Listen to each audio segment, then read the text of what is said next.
नमस्कार, मैं Uday Shankar. News bioscope में आप सबों का स्वागत है। बात करेंगे विधानसभा के मानसून सत्र की। विधानसभा के मानसून सत्र के दूसरे दिन की शुरुआत ही हो हंगामे से हुई। विधानसभा परिसर में नमाज कक्ष आवंटन किए जाने के विरोध में बीजेपी के विधायकों ने भजन कीर्तन के जरिए अपना विरोध दर्ज कराया और इसके साथ सत्र के दूसरे दिन की शुरुआत हुई। मगर जैसे ही सत्र के अंदर कार्यवाही शुरू हुई तो बीजेपी के विधायकों ने इस बात पर एतराज जताया कि कार्यसूची में महंगाई और स्थानीय नीति पर चर्चा होनी थी, नियुक्तियों को लेकर चर्चा होनी थी, लेकिन ऐसा हो नहीं पाया। बीजेपी के विधायकों ने इस बात को लेकर आपत्ति जताई कि सिर्फ कार्यसूची में महंगाई को रखा गया था। कार्य मंत्रणा समिति की बैठक में दो विषयों पर चर्चा की सहमति बनी थी। पहला मुद्दा महंगाई था, दूसरा रोजगार को लेकर था, लेकिन जो संसदीय कार्य मंत्री की तरफ से सदन में विषय लाया गया उसमें सिर्फ महंगाई को शामिल किया गया, जिसके बाद बीजेपी के विधायकों ने वेल में जाकर जमकर हो हंगामा मचाया। इस कदर की सदन की कार्यवाही पूरी तरह से ठप हो गई। उसके बाद मुख्यमंत्री हेमंत सोरेन ने क्या कुछ कहा सुनाते हैं हम आपको, क्योंकि मुख्यमंत्री प्रश्नकाल भी बाधित हो गया। उस वक्त भी सवाल नहीं उठ पाए। मुख्यमंत्री हेमंत सोरेन ने भी तीखा बयान दिया और कहा कि लोगों के मन में दूसरे धर्मों को लेकर सम्मान नहीं है। मन में आस्था हो तो बात अलग होती है, लेकिन उन्होंने सीधे सीधे कह डाला कि जिसके मन में राक्षस है वो कैसे दूसरे धर्मों का सम्मान करेंगे। मुख्यमंत्री हेमंत सोरेन ने क्या कुछ कहा सुनाते हैं हम आपको। आइए सर। मन में अगर आस्था हो, भगवान हो तो सब जगह है, लेकिन मन में अगर राक्षस हो तो सब जगह दुश्मनी दुश्मन है। नोटिफिकेशन के बाद उसको किस तरह से आप देखते हैं? और आज देखिए कि वॉश आउट हो गया सदन का जो कार्रवाई है, फर्स्ट पाली का वॉश आउट हो गया। उन्होंने कहा कि अगर इसको रोल बैक नहीं करते हैं तो हम लोग इसी तरह से करते रहेंगे पूरे सदन। देखिए, जब दल के पास कोई मुद्दे नहीं रह जाते हैं ना, कोई टॉपिक नहीं रहता है, तो इसी तरीके का आचरण अपनाकर सदन को बाधित करने का उनका पहले से ही प्लान है। आज मुख्यमंत्री प्रश्नकाल था और मुझे लगता है कि इतना मुख्यमंत्री प्रश्नकाल पहले कभी नहीं आया था। हम लोग पूरी तैयारी में थे कि सारी चीज का जवाब हम लोग देंगे, तो मुझे ही जवाब देना था। दुर्भाग्य है और ऐसे ही मानसिकता की वजह से मुख्यमंत्री ने साफ साफ यह आरोप लगाया कि विपक्ष चर्चा नहीं चाहता था, लेकिन विपक्ष का कहना था कि मुख्यमंत्री नियोजन नीति पर चर्चा से भागना चाह रहे थे। बाबूलाल मरांडी ने भी यही कहा कि नियोजन नीति ने युवाओं को छलने का काम है और सरकार इस मुद्दे से भागना चाह रही है। क्या कुछ कहा बीजेपी विधायक दल के नेता बाबूलाल मरांडी ने सुनाते हैं हम आपको। हो रहा था जो आपके विधायक टेबल पर थे, कुर्सी पर थे, ये कौन सा आचरण है? ये पार्टी में डिफरेंस है क्या है बाबूलाल जी? देखिए, पहली बात तो मैं कहूँगा कि भारतीय जनता पार्टी की ओर से कार्यस्थगन प्रस्ताव हम सब लोगों ने डाला था और उसमें विषय एक तो ये था कि स्थानीय नियोजन नीति को लेकर के जिस प्रकार से पिछले दिनों हेमंत सोरेन की सरकार ने जो नियोजन नीति बनाई है, यानी एक प्रकार से झारखंड की नौजवानों को छला है। पिछले जब इस राज्य में रघुवर दास जी के नेतृत्व में सरकार बनी थी तो सरकार ने साफ साफ कहा था थर्ड और फोर्थ ग्रेड की नियुक्ति अगले 10 वर्षों तक झारखंड के बच्चे और बच्चियों का ही होगा और साथ ही थर्ड और फोर्थ ग्रेड कर्मचारियों की नियुक्ति जिला स्तर पर ही होगी। और उसके साथ साथ उन्होंने कहा था कि जो 15 वर्ष से यहाँ रह रहे हैं पूर्व से, तो उन सबको सम्मिलित किया जाएगा। लेकिन आज की वर्तमान सरकार ने सारी चीज़ों को ध्वस्त करके और झारखंड के नौजवानों के साथ छल किया है। पार्टी उसका विरोध कर रही है, इसलिए सरकार से बार बार मांग कर रही है भाई जो उन्होंने नियोजन नीति बनाई है सरकार इसको वापस करनी चाहिए और दूसरा जो मामला था कि आप सब ने देखा कि भाई विधानसभा के जो भवन होता है वो लोकतंत्र के वो मंदिर है, और इस मंदिर में और कोई दूसरा मंदिर बने तो यह भारतीय जनता पार्टी को यह बर्दाश्त नहीं है। और इसलिए हम सब ने यही कहा कि भाई आप ये जो आदेश कल आपने जारी किया है इसको वापस करें। हंगामा इस कदर होता रहा कि बार बार विधानसभा अध्यक्ष को सत्र स्थगित करना पड़ा। इसी बीच वित्त मंत्री ने अनुपूरक बजट भी पेश किया, लेकिन विपक्ष ने भरपूर विरोध जताया। विपक्ष के सदस्य वेल के पास भी जाकर विरोध जताते रहे। इसे लेकर सत्ता पक्ष ने उंगलियां उठाई और सत्ता पक्ष ने कहा कि विपक्ष ने सदन को शर्मसार करने का काम किया है, लोकतंत्र को शर्मसार करने का काम किया है। सत्ता पक्ष के सदस्यों की तरफ से क्या कुछ कहा गया, सुनाते हैं हम आपको। जो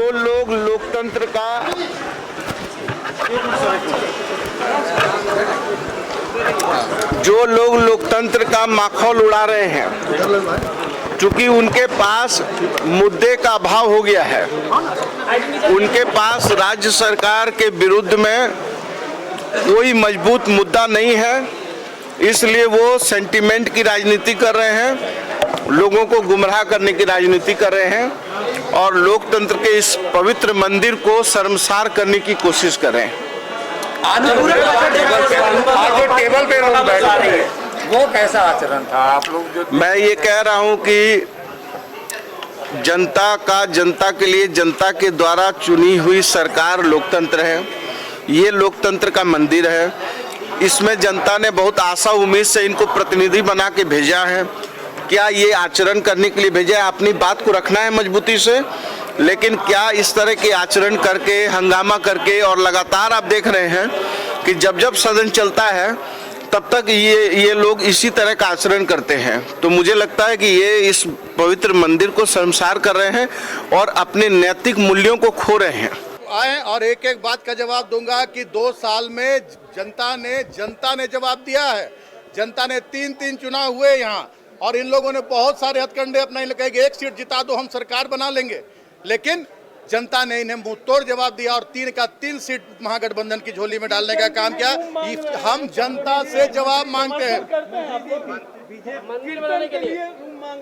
देखिए, प्रार्थना के लिए कीर्तन और प्रार्थना के लिए अगर कोई भी धर्मावलंबी, और प्रार्थना कक्ष दिया गया है, कोई नमाज कक्ष और कोई प्रार्थना कक्ष के नाम से आवंटित किया गया है। कोई नमाज के लिए विशेष रूप से नहीं, हिंदू धर्मावलंबी हो, सिख धर्मावलंबी हो, आपको मैं कह रहा हूं कि प्रार्थना के लिए, अपनी आराधना के लिए कोई भी सदस्य, आज सैकड़ों की संख्या में लोग सभी जाति धर्म के लोग हैं और सभी का सम्मान करती है ये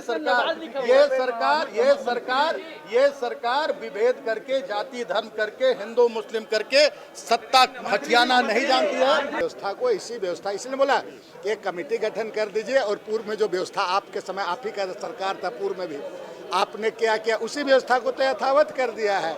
उसमें अगर कोई फेरबदल करता तो फिर बोलता कि लोग ऐसा किया वैसा किया, लेकिन माननीय स्पीकर महोदय ने तो पूर्व की व्यवस्था को ही यथावत रखा है। तो इस पर मंदिर का या इसका उसका अलग अलग करने का कहाँ बात उठता है? इसलिए इसको विधानसभा ही रहने दीजिए। राज्य के 3.5 करोड़ जनता का आत्मा वास करती है विधानसभा में। अपने पिता को सदन में भाग लेते हुए देखा है और उनकी संस्कार मेरे में आज भी है। जिस तरीके से आज विधानसभा में जो भी घटना घटा, एक तो जो महिला कर्मचारी हैं उनकी कुर्सियों से उनको उठा दिया गया, टेबल पे चढ़कर, कुर्सी पे चढ़कर आप नारेबाजी कर रहे थे कि नारेबाजी करना, बेल पे जाना, ये सब आप कर सकते हैं, लेकिन जो नियम के खिलाफ है, जो विधानसभा अध्यक्ष की कुर्सी की गरिमा का अपमानना करती है, वो कार्य आज हुआ है। और मैं समझता हूँ ये बहुत निंदनीय है, क्योंकि अगर बीजेपी चाहती है कि कुछ पॉजिटिव हो और वो झारखंड के लिए इतना हमदर्दी दिखा रही है, झारखंड वासियों के लिए इतना हमदर्दी दिखा रही है, तो मैं समझता हूं कि उनको हाउस चलने देना चाहिए।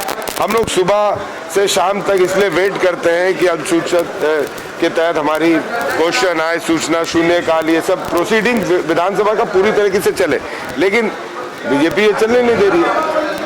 मैं समझता हूं आने वाले समय में जिस तरीके से ये हरकत कर रहे हैं सदन में, इनका मनसा बहुत साफ होता है कि किसी भी तरह हाउस से वॉकआउट कर जाए या कार्य सदन ला के हाउस को बाधा करे, लेकिन इससे कुछ फर्क नहीं पड़ने वाला है। लेकिन हाँ, इनका जो चेहरा है, इनका जो मानसिकता है, इनका जो चरित्र है। सत्ता पक्ष ने विपक्ष पर निशाना साधा तो विपक्ष ने भी कई मुद्दे गिनाए। विपक्ष का कहना था कानून व्यवस्था बेलगाम हो चुकी है, कई ऐसे मुद्दे हैं, स्थानीयता का मुद्दा है और खासकर स्थानीयता के मुद्दे से हेमंत सरकार पर भागने का आरोप लगाया। विपक्ष का कहना था कि हेमंत सरकार ने जो वादे किए थे उन वादों को नहीं निभाया और जो पहले से जो स्थानीय नीति नियुक्ति नियमावली चली आ रही थी उसे बदलने का काम किया और जानबूझकर उस पर चर्चा से भागना चाह रही है। विपक्ष ने क्या कुछ कहा और सत्ता पक्ष के आरोपों का जवाब किस कदर दिया, ये भी सुनाते हैं हम आपको। मगही को नहीं छोड़ा, देवघर और संथाल परना के कुछ पार्ट में मैथिली और अंगिका को नहीं छोड़ा, यहाँ तक कि हिंदी को आपने नहीं छोड़ा, तो आप कैसे कह रहे हैं कि हमारा विरोध जो है वो नाजायज है? ये सरकार पूरी तरह से हठ धर्मिता पे काम कर रही है और विशुद्ध रूप से तुष्टीकरण की राजनीति के रास्ते पर चल रही है। चाहे उर्दू को जबरन, अब उर्दू कौन लोग पढ़ते हैं, उर्दू कहाँ पढ़ाई जाती है? उर्दू तो मदरसे में पढ़ाई जाती है। हमारा तो मांग यही है कि अगर हम तो आज हमारे बच्चों को फ्रेंच पढ़ाते हैं, जर्मन पढ़ाते हैं, इटालियन पढ़ाते हैं, हम लोग भाषाओं का ज्ञान दे रहे हैं, तो हम उर्दू भी पढ़ाएंगे, कोई परेशानी नहीं है। पहले उर्दू पढ़ाइए तो सही, उसके बाद इसको इम्पोज करिए। जबरन थोपने वाली सरकार, इसलिए हम लोगों ने नियोजन नीति का विरोध किया। हमारा विरोध जारी रहेगा। हमने विरोध किया नमाज के लिए जो रूम अलॉट किया गया था उसके लिए भी हमने विरोध किया। अब संविधान इस बात की इजाजत नहीं देता, ये तो लोकतंत्र का मंदिर है। हम लोगों ने अपनी ताकत के साथ जो हमारे विषय थे, आज सबसे प्रासंगिक और सबसे ज्वलंत मुद्दा नियोजन नीति है। जिस सरकार ने 5 लाख युवाओं को रोजगार देने का वादा करके, जिस सरकार ने 5,000 7,000 बेरोजगारी भत्ता देने का वादा करके सत्ता में आया, उसने नियोजन नीति पर जिस तरह से यू टर्न मारा, जिस तरह से उसने जो है ना लोगों के साथ माने कि एक विश्वासघात किया युवाओं में। 3rd और 4th ग्रेड की नौकरी में जो जिले की बैरियर हम लोगों ने लगा करके तो उसको तोड़ के ओपन फॉर ऑल कर दिया। भाषा में हिंदी को हटा करके उर्दू को शामिल किया। भोजपुरी, मगही जैसे स्थानीय भाषा को उन्होंने मैथिली को हटा दिया। और अनारक्षित जो वर्ग है उसको जो है मूलवासियों को भी अवसर से वंचित कर दिया। ये दिखलाता है कि सरकार जो है एक विशेष हिडन एजेंडा को लेकर के चल रही है, जो हिडन एजेंडा उनके वोट के तुष्टीकरण और सत्ता के पक्ष में बैठ करके इस झारखंड की पूरी व्यवस्था को और झारखंड की जो समरस व्यवस्था है उसको तोड़ने का कारण बनना है। और इसी को लेकर के हम लोगों ने आज कार्यस्थगन लाया था, लेकिन कार्यस्थगन स्पीकर सर ने पढ़ा नहीं। जो परिपाटी रही है, जो अभी तक परंपरा रही है कि भाई कार्यस्थगन जैसे ही सदन चालू होता है स्पीकर पढ़ते हैं, पढ़ करके सुना देते हैं या सुनाने का मौका देते हैं, और उनको खारिज करना होता है तो खारिज करते हैं। हम लोग को डिमांड भी कर रहे थे लेकिन वो डिमांड को उन्होंने पूरा नहीं किया। हम लोगों ने अपनी ताकत के साथ जो हमारे विषय थे, आज सबसे प्रासंगिक और सबसे ज्वलंत मुद्दा नियोजन नीति है। जिस सरकार ने 5 लाख युवाओं को रोजगार देने का वादा करके, जिस सरकार ने 5,000 7,000 बेरोजगारी भत्ता देने का वादा करके सत्ता में आया, उसने नियोजन नीति पर जिस तरह से यू टर्न मारा, जिस तरह से उसने जो है ना लोगों के साथ माने कि एक विश्वासघात किया युवाओं में। 3rd और 4th ग्रेड की नौकरी में जो जिले की बैरियर हम लोगों ने लगा करके तो उसको तोड़ के ओपन फॉर ऑल कर दिया। भाषा में हिंदी को हटा करके उर्दू को शामिल किया। भोजपुरी, मगही जैसे स्थानीय भाषा को उन्होंने मैथिली को हटा दिया।